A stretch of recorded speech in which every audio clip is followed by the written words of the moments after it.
Bonjour à tous, j'espère que vous allez bien, que vous avez la pêche, que vous êtes remplis de plein de motivation, plein. Pour ma part, je me suis beaucoup amusée car c'est un travail sérieux, certes, mais qu'il faut savoir prendre avec beaucoup d'humour. Ok.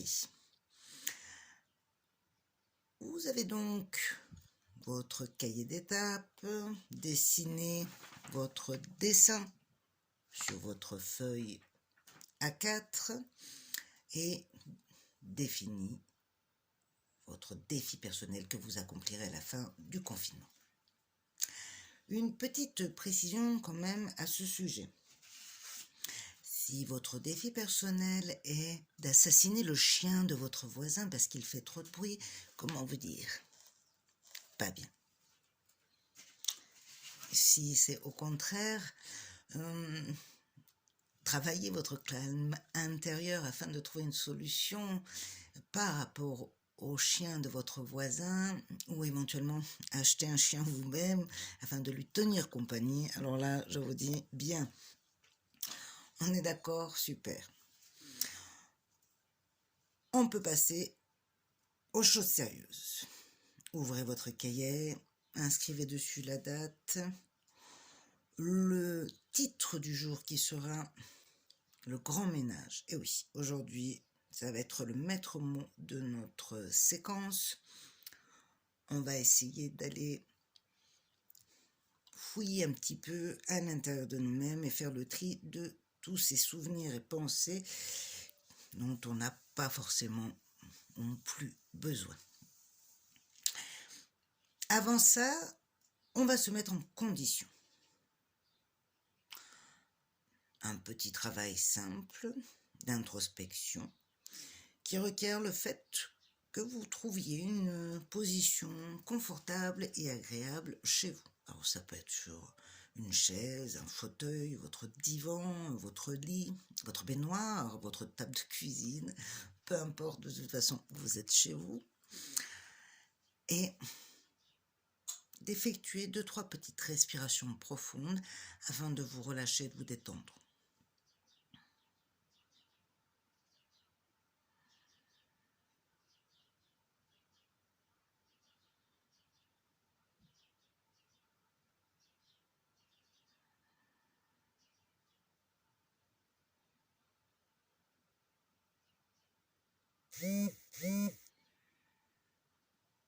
Super.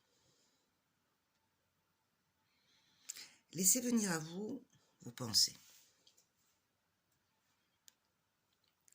Vous avez remarqué comme elles sont abondantes, pertinentes, relativement assaillantes même.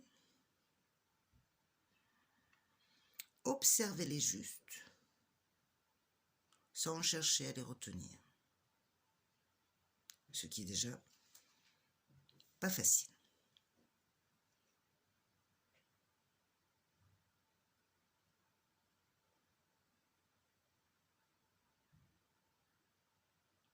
Très bien. Maintenant, à travers cette marée de pensées, je vais vous suggérer d'en attraper une. Admettons, la première qui vient, qu'est-ce que je vais mettre aujourd'hui? Hop! Je la garde et je vais essayer de compter jusqu'à 3. 1, 2,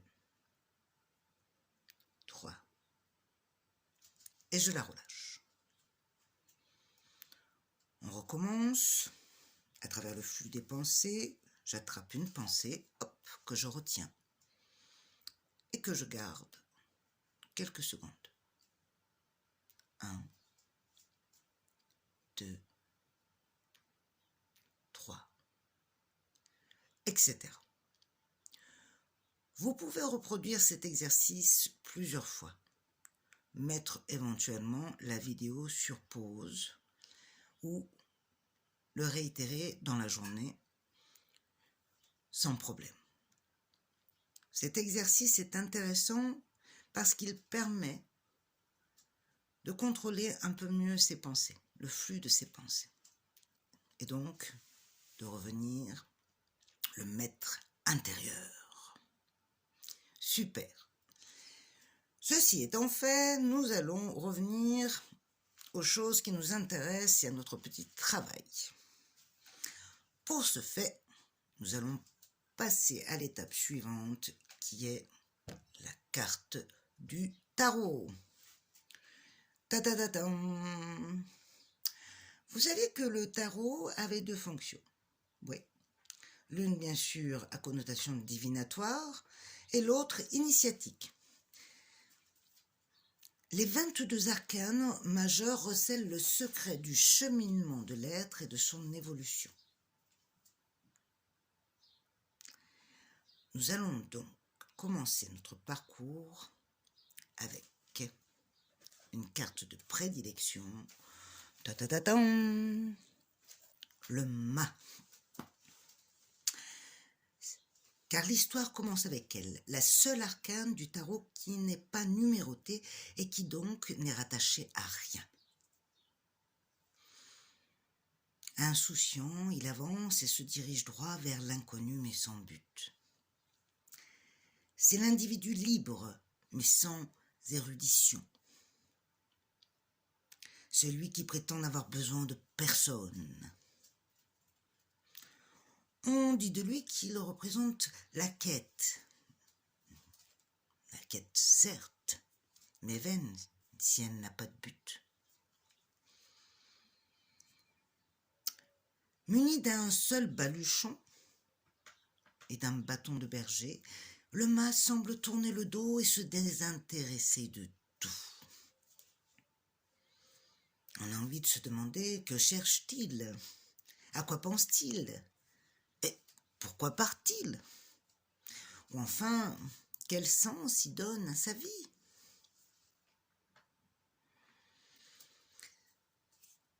Son baluchon représente son passé et son bâton ses acquis sur lesquels il peut s'appuyer.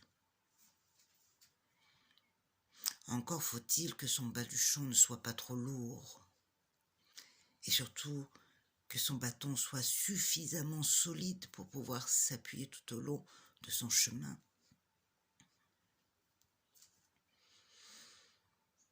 Quand le mât réalise enfin qu'il n'est pas vraiment libre, car l'ignorance dresse des murs et creuse des gouffres, il accepte humblement de se rendre à la porte du temple intérieur et débute sa vie de chercheur.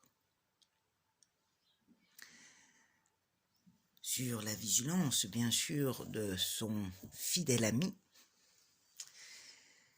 qui le guide, le stimule et le prévient. Le mât doit choisir entre poursuivre son errance ou aborder les chemins du temple de la connaissance et de la conscience. Mais croyez-moi, c'est un long chemin. Préparons-nous donc à nous donner les meilleures conditions pour ce fabuleux voyage. Allégeons-nous et fortifions-nous.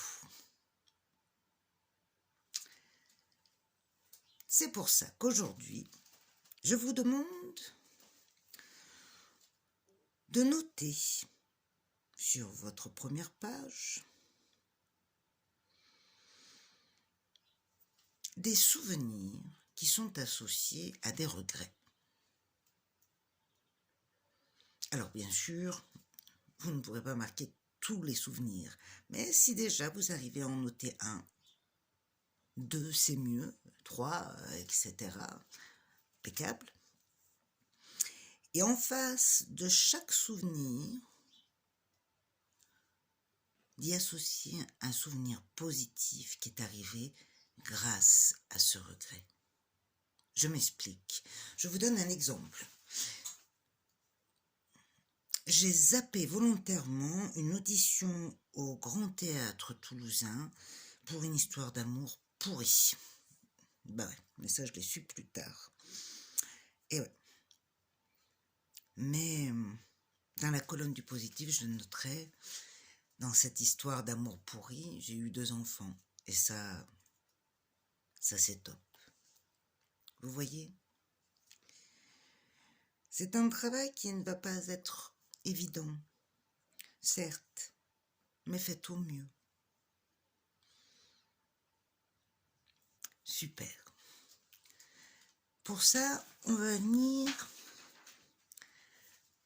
choisir une carte couleur énergie qui va nous aider à guider un peu plus le sens de notre travail. Pour ce fait, je m'aide du livre La couleur énergie de William Burton. Dans ce petit sachet que vous voyez, je vais choisir une couleur. Alors, c'est le grenat 31. Ok, je vais le mettre en face. Super. S'il veut bien tenir. Et je vais vous lire l'éclairage de cette carte. Si je la trouve, bien sûr.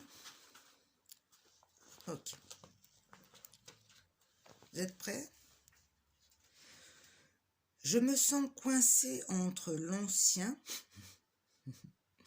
dont je ne veux plus, et le nouveau qui tarde à arriver. Ma vie est un chantier permanent. Je cherche mon lieu, ma place, ici et là.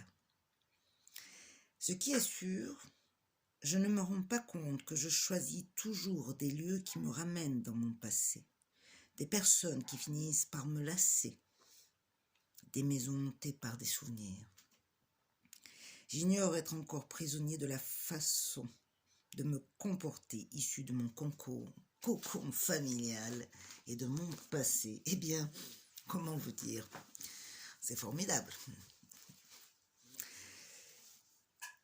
Voilà, chers amis. Nous avons un sens de réflexion. Et vous avez du pain sur la planche. Par rapport à tout ceci, essayez de réfléchir à un petit défi du jour. Nous avons parlé de l'ancien et du nouveau. Que l'ancien fait souvent barrage à notre nouveau. Alors, pour ma part, mon petit défi personnel va être d'aller du côté de ma penderie, de mes vêtements. Surtout dans le registre des vieux vêtements que j'aime beaucoup, mais que je sais forcément que je ne mettrai plus, mais que j'ai du mal à me détacher. Et je vais en choisir un et le mettre au recyclage. Ainsi, je pourrai inscrire ma première feuille sur mon arbre avec la couleur grenat ou écrire, si je n'ai pas de grenat, tout simplement le mot grenat dessus. Et ça sera ma première victoire. Je vous laisse à votre inspiration. Je vous dis à demain et en attendant, portez-vous bien.